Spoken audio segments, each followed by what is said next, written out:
Alors après plus de 6 mois d'enquête et des dizaines d'heures d'audition, nous avons travaillé avec 3 autres rapporteurs de sensibilités différentes sur l'industrie pornographique, notamment en France. C'est une première dans l'histoire parlementaire. Jamais ce sujet n'avait été traité, ce qui a suscité évidemment beaucoup d'engouement.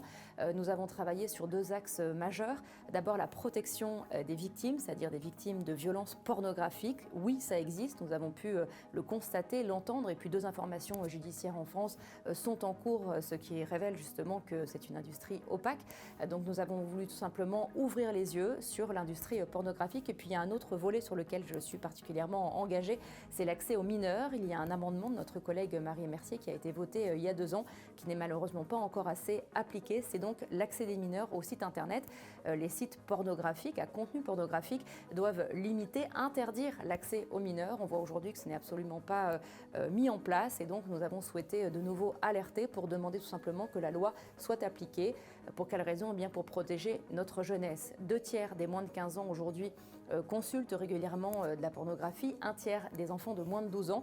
Il y a des conséquences psychologiques assez dramatiques pour ces enfants qui ne vont pas uniquement se documenter, mais aussi chercher des solutions dans ces images pornographiques qui sont bien loin du réel. Et donc c'est pour protéger aussi notre jeunesse que nous avons souhaité faire des propositions justement et essayer de mieux encadrer pour limiter l'accès aux mineurs et limiter toutes les conséquences psychologiques qu'elles peuvent engendrer.